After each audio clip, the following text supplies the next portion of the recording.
தமிழ்நாடு நுகர்பொருள் வாணிபக் கழகம் மதுரை மண்டலத்தில் பல்வேறு பணியிடங்களை நிரப்புவதற்கான வேலைவாய்ப்பு அறிவிப்பு வெளியிட்டிருக்காங்க. என்னென்ன பணியிடங்கள்னு பார்த்தீங்கன்னா, பட்டியல் எழுத்தர், பருவகால பணிக்கு உதவுபவர் மற்றும் காவலர் பணியிடத்திற்கான ரெக்ரூட்மெண்ட் நோட்டீஸ் தான் அனௌன்ஸ் பண்ணியிருக்காங்க. இந்த பணியிடத்திற்கு எலிஜிபிலிட்டி என்ன, யாரெல்லாம் அப்ளை பண்ணலாம் அப்படின்றத ஒன் பை ஒன் பார்க்கலாம். வயது வரம்பு என்ன அப்படின்றதையும் டீட்டெயிலாக நம்ம category wise one by one பார்க்கலாம். அதற்கு முன்னாடி பருவகால பட்டியல் எழுத்தர், சீசனல் பில் கிளர்க், பருவகால உதவுவர், சீசனல் ஹெல்ப்பர் பதவிக்கு ஆண்கள் மற்றும் பெண்கள் யார் வேணாலும் அப்ளை பண்ணலாம். ஆனால் பருவகால காவலர், சீசனல் வாட்ச்மேனை பொறுத்த வரைக்கும் ஆண்கள் மட்டும்தான் அப்ளை பண்ண முடியும். சரிங்களா? ஓகே. இது Tamil Nadu civil supplies corporation manual on Bedi procurement rules படி தான் செலெக்ஷன் பண்ணுறாங்க. பருவகால பட்டியல் எழுத்தர் மற்றும் பருவகால உதவியாளர் இந்த அந்த 2 போஸ்ட் கிளர்க்குக்கும் ஹெல்ப்பருக்கும் பார்த்திங்கன்னா கல்வி மதிப்பெண் பட்டியலில் 50% மார்க்ஸ் எடுத்துப்பாங்க. அதாவது அவங்களுடைய எஜுகேஷன் குவாலிஃபிகேஷன், நீங்கள் டிகிரி முடிச்சிருக்கீங்க இல்லைனா 12th முடிச்சிருக்கீங்கன்னா அதுலேருந்து 50% மார்க்ஸ் எடுத்துப்பாங்க. ப்ளஸ் இன்டர்வியூ நேர்முக தேர்வுக்கு 50% மார்க்ஸ் கொடுத்துருவாங்க. அதுவே பருவகால காவலர் சீசனல் வாட்ச்மேனை பொறுத்த வரைக்கும் 100% அவங்களுக்கு ஃபுல் அண்ட் ஃபுல் அவங்கள நேர்காணல் இன்டர்வியூ மூலயமாக அதில் இருக்கக்கூடிய மதிப்பெண் பேஸ் பண்ணி தான் செலெக்ஷன் இருக்கும். இதில் இருக்கக்கூடிய 2 போஸ்ட்டுக்கும் 50% மார்க்ஸ் அவங்க எடுத்த அவங்களுடைய 12th எடுத்த மார்க்ஸு இல்லைனா டிகிரியில் எடுத்த மார்க்ஸை பேஸ் பண்ணி 50%, 50% இன்டர்வியூவும் இருக்கும், பர்சனல் இன்டர்வியூவும் இருக்கும். அதுவே வாட்ச்மேன் போஸ்ட்டை பொறுத்த வரைக்கும் full and full personal interview base பண்ணி தான் இருக்கும் செலெக்ஷன். சரிங்களா? ஓகே. எவ்வளவு போஸ்ட்டு, என்னென்ன வேக்கன்சி அப்படின்றத பார்க்கலாம்.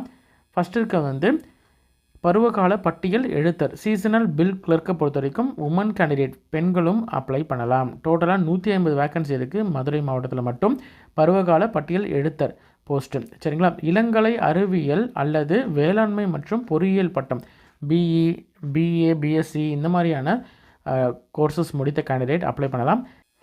எஸ்சி, எஸ்சிஏ, எஸ்டி கேண்டிடேட் இருந்தாங்கன்னா மேக்ஸிமம் 37 வயது வரைக்கும் இருக்கக்கூடிய கேண்டிடேட் அப்ளை பண்ணலாம். 1/7/2024 தான் கட் ஆஃப் டேட்டு. எம்பிசி, பிசி, பிசிஎம் கேண்டிடேட்னா 34 வயது வரைக்கும் இருக்கக்கூடிய கேண்டிடேட் அப்ளை பண்ணலாம். ஓசி கேண்டிடேட்னா 32 வயது வரைக்கும் இருக்கக்கூடிய கேண்டிடேட் அப்ளை பண்ணலாம். சீசனல் ஹெல்ப்பர், பருவகால உதவுவரை பொறுத்த வரைக்கும் பெண்கள் உட்பட 150 வேக்கன்சி இருக்குது. சேம் தான். ஆனால் உங்களுக்கு 12ஆம் வகுப்பு வரைக்கும் இருக்கக்கூடிய கேண்டிடேட் அப்ளை பண்ணலாம். 12ஆம் வகுப்பு முடித்த கேண்டிடேட் அப்ளை பண்ணலாம். ஏஜ் சேம் தான். அடுத்தது பருவகால சீசனல் காவலர், சீசனல் வாட்ச்மேனை பொறுத்த வரைக்கும் 150 வேக்கன்சி. அதில் ஆண்கள் மட்டும்தான் அப்ளை பண்ண முடியும். மினிமம் 8ஆம் வகுப்பு தேர்ச்சி பெற்றிருந்தால், 8th பாஸ் பண்ணியிருந்தால் போதுமானது. சரிங்களா? ஓகே.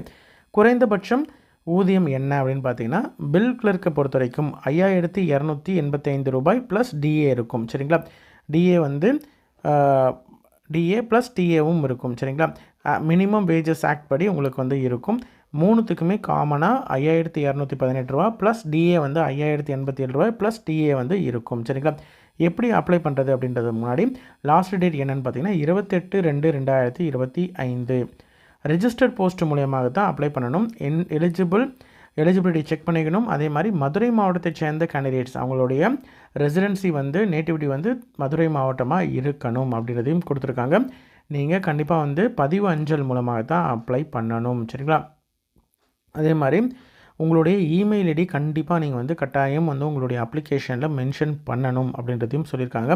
உங்களுடைய இன்டர்வியூ கால் லெட்டர் இமெயில் மூலயமாகத்தான் அனுப்புவாங்க. அதனால் இமெயில் ஐடி கண்டிப்பாக நீங்கள் அப்ளை பண்ணும் பொழுது மென்ஷன் பண்ணணும் தெளிவாக. அப்ளை பண்ணுறதற்கான கடைசி நாள் 28/2/2025 மாலை 5 மணிக்குள்ளே உங்களுடைய அப்ளிகேஷன் கரெக்டான அட்ரஸ்க்கு போய் ரீச் ஆகணும். எந்த அட்ரஸ்ன்னு பார்த்தீங்கன்னா, துணை ஆட்சியர், மண்டல மேலாளர், தமிழ்நாடு நுகர்பொருள் வாணிபக் கழகம், லெவல் 4 பில்டிங், 2வது தளம், பிஎஸ்என்எல் வளாகம், தல்லாக்குளம், மதுரை 625002. ஓகேங்களா? இதற்கான மாடல் அப்ளிகேஷன் கொடுத்துருக்காங்க. இந்த அப்ளிகேஷன் தான் நீங்கள் டவுன்லோட் பண்ணி ஃபில் பண்ணணும். உங்களுடைய பாஸ்போர்ட் சைஸ் ஃபோட்டோ இதில் ஒட்டிடுங்க. என்ன போஸ்ட்டுக்கு அப்ளை பண்ணுறீங்க அப்படின்றத மென்ஷன் பண்ணிக்கோங்க. உங்களுடைய பெயர், தந்தை அல்லது கணவருடைய பெயர், பாலினம், நிரந்தர முகவரி, உங்களுடைய தற்போதைய முகவரி, உங்களுடைய கைபேசி கண்டிப்பாக மென்ஷன் பண்ணணும். சாதி மற்றும் மதம் மென்ஷன் பண்ணணும். என்ன பிரிவை நீங்கள் சேர்ந்தவர் அப்படின்றதையும் மென்ஷன் பண்ணணும். பிறந்த தேதி, கல்வி தகுதி. சரிங்களா? மெயில் ஐடி கட்டாயம் நீங்கள் மென்ஷன் பண்ணணும். உங்களுக்கு ஏதாவது ப்ரிஃபரன்ஸு, அதாவது முன்னுரிமை இருக்குது அப்படின்ற மாதிரி தான் அந்த டீட்டெயில்ஸ் 8ஆம் வகுப்பில் எவ்வளோ என்ன சப்ஜெக்ட் எவ்வளோ எந்த வருடம் பாஸ் பண்ணீங்க, total mark, out of marks வந்து எவ்வளோவுக்கு 100க்கு எவ்வளோ அப்படின்றது பர்சன்டேஜ் போட்டுக்கணும். 10th 12th டிகிரியில் எவ்வளோ மதிப்பெண் எடுத்திருக்கீங்க, கட்டாயம் இமெயில் ஐடி மென்ஷன் பண்ணுங்கள். அதே மாதிரி உங்களுடைய மதிப்பெண் சான்றிதழ், சாதி சான்றிதழ், பட்டதாரி சான்றிதழ், ஆதார் அட்டை, அரசால் வழங்கப்பட்ட முன்னுரிமை சான்றிதழ் இருந்ததுன்னா அதை வைக்கணும். இருப்பிடச் சான்றிதழ் கண்டிப்பாக வைக்கணும். இது எல்லாத்தையும் ஜெராக்ஸ் போட்டு கீழே சைன் பண்ணி நீங்கள் இந்த அப்ளிகேஷன் கூட அந்த டாக்குமெண்ட்ஸ் எல்லாத்தையும் இணைச்சி லாஸ்ட் டேட்டுக்குள்ளே நீங்கள் வந்து ரிஜிஸ்டர்ட் போஸ்ட்டை அனுப்பணும். சரிங்களா? இன்ட்ரெஸ்டட் கேண்டிடேட் அப்ளை பண்ணுங்கள். உங்களோட ஃப்ரெண்ட்ஸ் சர்க்கிள்லையோ ரிலேட்டிவ்ஸ்லையோ யாராவது வந்து இந்த போஸ்ட்டுக்கு எலிஜிபிள் நினச்சிங்கன்னா அவங்களுக்கு இந்த வீடியோவை ஷேர் பண்ணுங்கள். நன்றி.